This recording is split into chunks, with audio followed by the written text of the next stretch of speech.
உன்னை டெவலப் பண்ணிக்கிறதுக்கு, உன்னோட குவாலிட்டிஸை டெவலப் பண்ணுறதுக்கு அந்த 20-30 minutes is the sacred time in your life. உன்னை நீ எதிர்காலத்துக்காக தயார் பண்ணிக்கிற டைம்.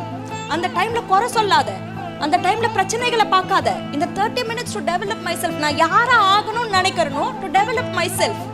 வேலையை ஆரம்பி. தினம் தினம் தினம் தினம் தினம் தினம் பண்ணு. பலனை எதிர்பார்க்காத. தினம் தினம் தினம் தினம் தினம் தினம் தினம் பண்ணு. ஒன்ஸ் யூ ரிப்பீட் தட், ஒரு ஃபோர்ஸ் ஆரம்பிக்கும். உனக்கு ஃபர்ஸ்ட் பண்றப்போ அந்த ஃபோர்ஸ் தெரியாது.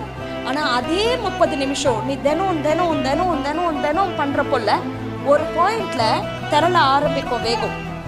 ஒரு அலை வர ஆரம்பிக்கும். அப்புறம் அது சுனாமியா மாறும். அதுக்கப்புறம் வாழ்க்கையில உனக்கு எவ்வளவு ஃபோர்ஸ் எதிர்க்க வந்தாலும்